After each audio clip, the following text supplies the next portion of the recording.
Hello ट्वेल्थीज, welcome again बच्चे। Next class, new topic नहीं है बेटा, डिटर्मिनेशन चल रहा था ना हमारा।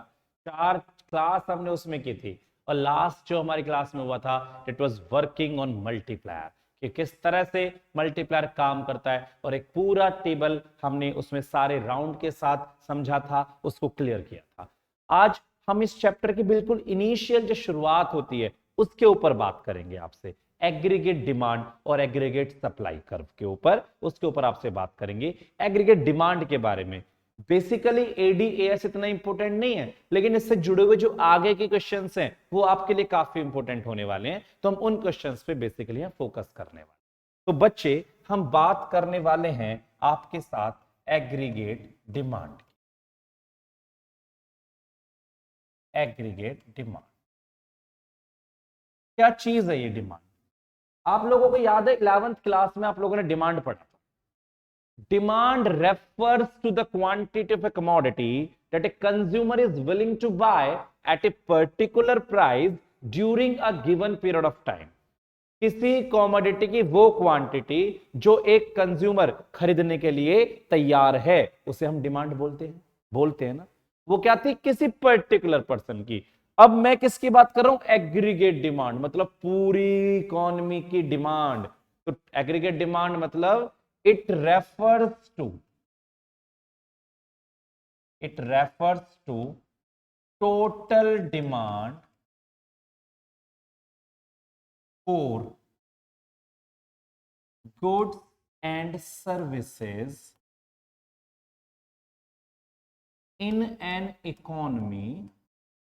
in an economy by all the sectors, सारे सेक्टर्स की तरफ से।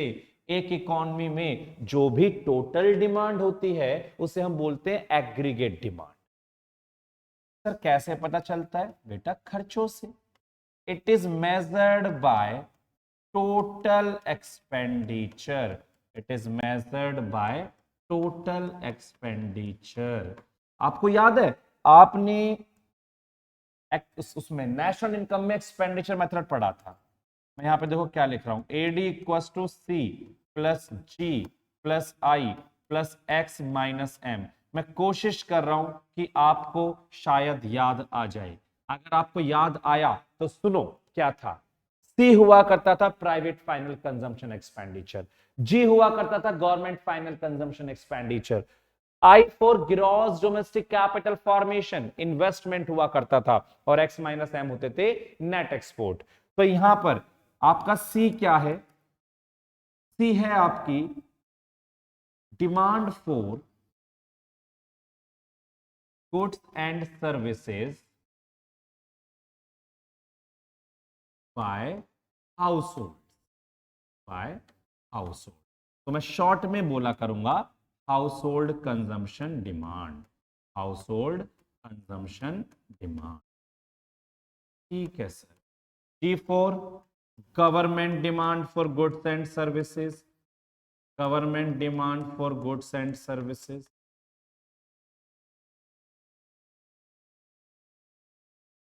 ठीक है सर। और प्यारे बच्चों, I for investment. I for investment मतलब demand by firm sector. Investment तो फर्म सेक्टर करता है ना। मैं भी आपको चारों चीजें क्लियर करूंगा बेटरली, आप अभी समझेंगे इनको।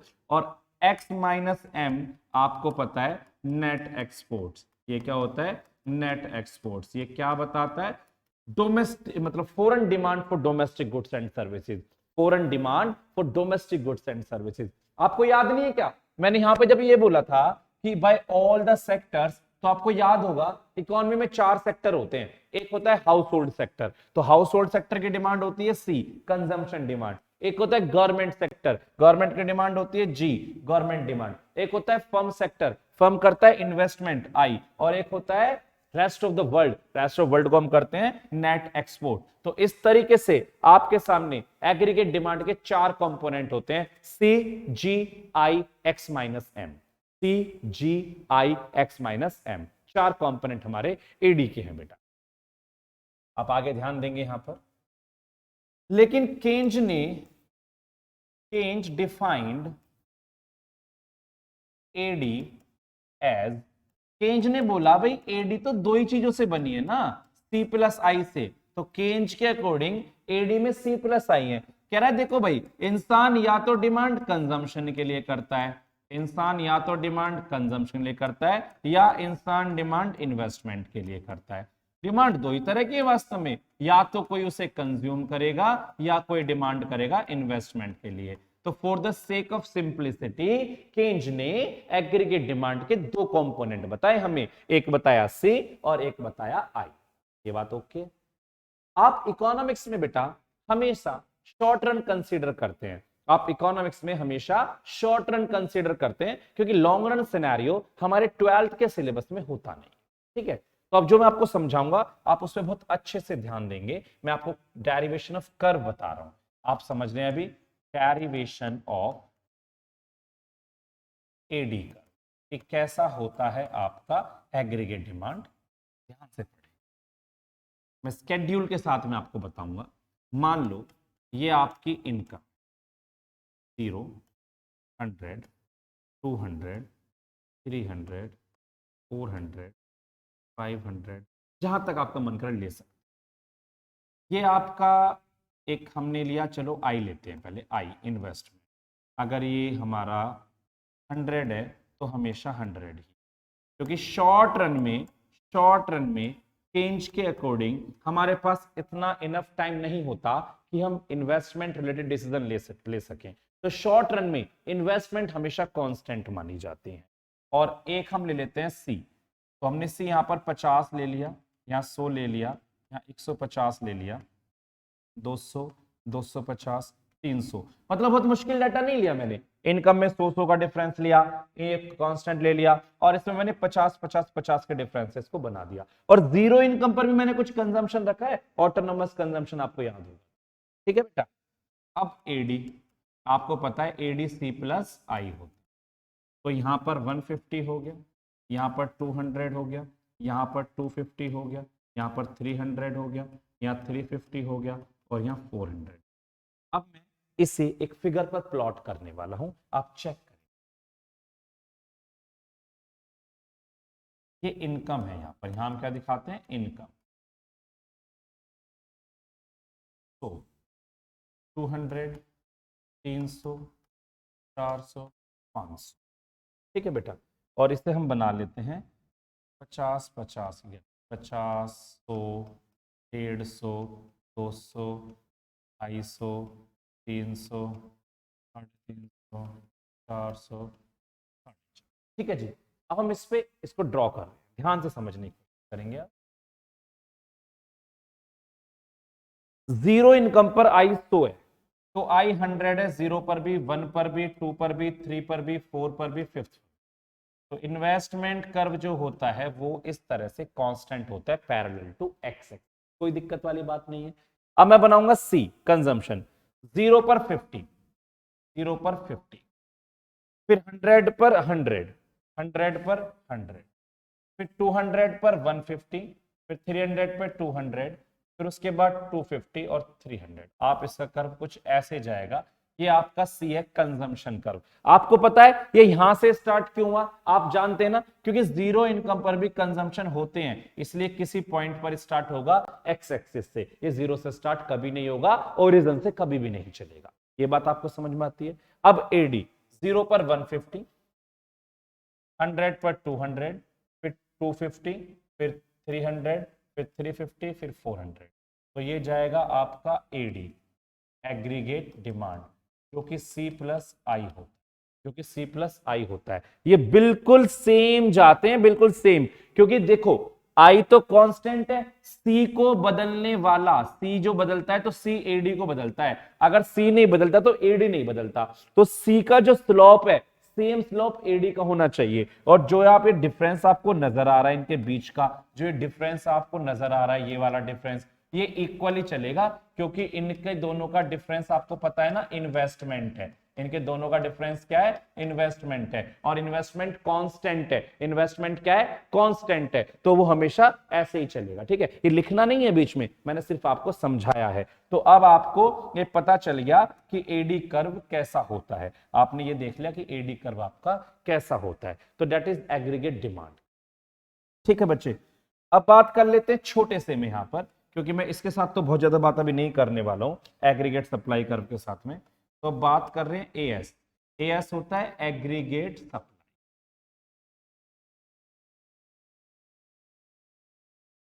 Aggregate supply AS. तो total value of goods and services, total value of goods and services produced in a country, produced in a country, एक कंट्री में जो भी गुड्स एंड सर्विसेज की वैल्यू आपने प्रोड्यूस करी है उसे हम एग्रीगेट सप्लाई, और आपको पता है सप्लाई कर्व थोड़ा सा कुछ ऐसा जाता है, तो एग्रीगेट सप्लाई कर्व इस तरह से 45 डिग्री की लाइन बनाता है। ठीक है, ये 45 डिग्री पे बनता है। इसके बारे में आपसे बात करूंगा कि क्यों बनता है। इवन कोई स्पेसिफिक रीजन नहीं है, लेकिन फिर भी जो बताया गया है वो मैं आपसे जरूर बात करूंगा एएस की। लेकिन फिलहाल एग्रीगेट सप्लाई कर्व ऐसा होता है, और एग्रीगेट सप्लाई जो एएस है इसे हम टोटल आउटपुट बोलते हैं ना, तो यही क्या होता है? नेशनल इनकम, एक तरह से यही जीडीपी और इनकम को रिप्रेजेंट, क्योंकि value of goods and services तो जीडीपी होते हैं इकोनॉमी में। तो ये एग्रीगेट सप्लाई के बारे में हमने पढ़ लिया। अब जो भी क्वेश्चन हम करने वाले हैं वो बहुत बहुत बहुत इंपॉर्टेंट, उन्हें हमें ध्यान से। लो जी, आज का पहला इंपॉर्टेंट कंटेंट,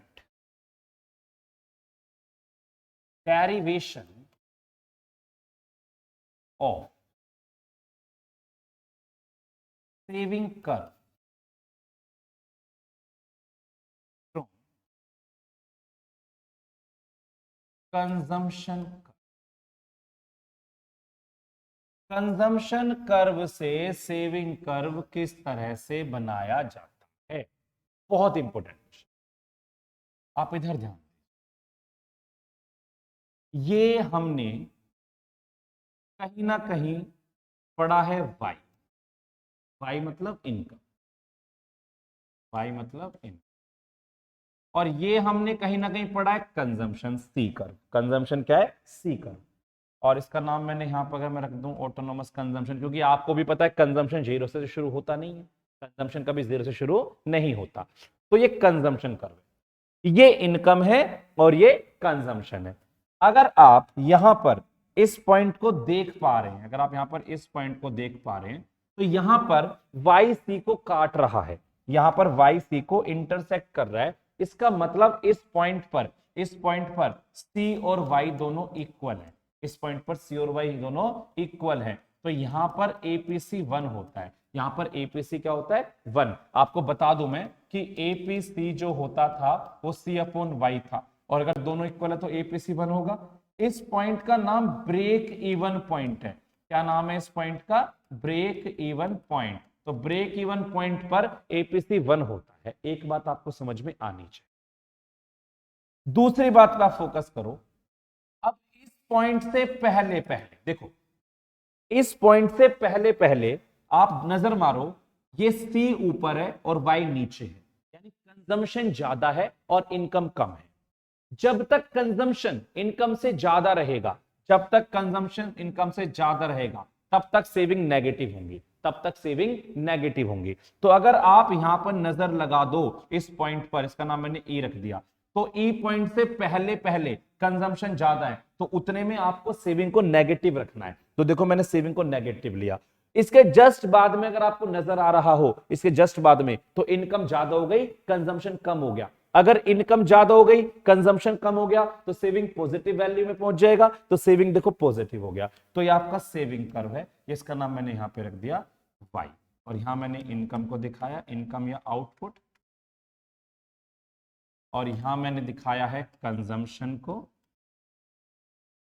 और यहां मैंने सेविंग्स, कंजम्पशंस को और सेविंग्स, और ये आपका कर्व ऐसा हम का नाम हम -c बार इसको बोल सकते हैं।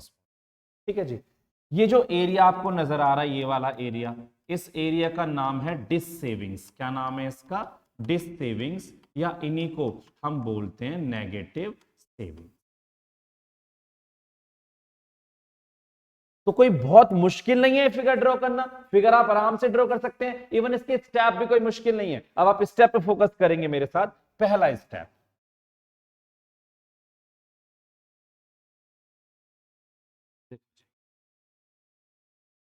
In given figure OY is income line, लिखना चाहो तो लिख देना 45 डिग्री, 45 डिग्री है ना, which is represented by 45 degree. ठीक है बेटा।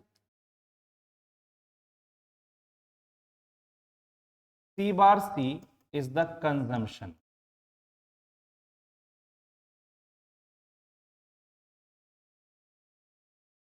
Here OC bar is autonomous consumption. यहां पर OC bar क्या है? Autonomous consumption. सही बात है, OC bar autonomous consumption है at zero level of income. At zero level of income. मेरे ख्याल से आपको कोई दिक्कत नहीं है, जीरो लेवल इनकम पर ही कितना? ठीक है सर, हमें समझ में आ रहा है। तो corresponding level of saving, corresponding level of saving would be minus OC बार। सही बात है। तो जब अगर ये हमारा ऑटोनोमस कंजम्पशन है तो इसमें सेविंग माइनस OC बार दिख रही है आपको, तो इसलिए सेविंग का लेवल OC बार होगा। तो minus C bar is the starting point of saving. तो माइनस C बार सेविंग कर्व का स्टार्टिंग पॉइंट है। तो यहां मुझे कोई दिक्कत नजर नहीं आ रही है, बहुत सिंपल सी बात मैंने आपके साथ करी है। हाँ सर ये बात तो ठीक है। अब आप आगे बढ़े। अब एट पॉइंट E चेक करो, एट पॉइंट E थोड़ा सा ऊपर लेके जाऊंगा बेटा, कर रहा हूं, चेक करें। एट पॉइंट E पॉइंट पर consumption are equal to savings. Consumptions are equal to income, यानी कि C equals to Y. It is break even point. It is break even point. Here savings are zero. यहां पर saving कितनी होती है? Zero. तो Y is the another point of saving curve. ये Y एक अनदर पॉइंट हो गया सेविंग, क्योंकि यहां पर saving zero, another point of saving. हाँ सर ये बात तो ठीक है। अब आप इसके पहले अगली बात पे देखेंगे। Before break even point consumption is more than income, therefore savings would be negative. Savings would be negative. E point से पहले कंजम्पशन इनकम से ज्यादा था, और कंजम्पशन अगर इनकम से ज्यादा होगा तो सेविंग नेगेटिव आएंगी, जो आप नेगेटिव एरिया यहां पर देख सकते। After break even point, after break even point, break even point के बाद क्या हुआ? ब्रेक इवन पॉइंट के बाद क्या हुआ? कंजम्पशंस जो हैं वो लेस हो गए इनकम से, आर लेस देन इनकम। तो पॉजिटिव सेविंग, इसका मतलब क्या हुआ? Positive saving. ठीक है बेटा। फिर हमने इसको y को s तक बढ़ाया, एक्सटेंडिंग माइनस C बार को 2s y से होता हुआ हम इसे s पे ले गए एंड वी गेट सेविंग। और हमें सेविंग कर्व। तो इस तरह से हम सेविंग कर्व इसमें निकाल सकते हैं बिना किसी दिक्कत के। तो ये एक्सप्लेनेशन आपको एग्जाम में बेटा इसकी लिखनी पड़ेगी कि how to derive saving curve from consumption curve. एक बहुत अच्छा क्वेश्चन, एक बहुत बेहतरीन क्वेश्चन में से ये क्वेश्चन आपके एग्जाम में आपसे पूछा जाए।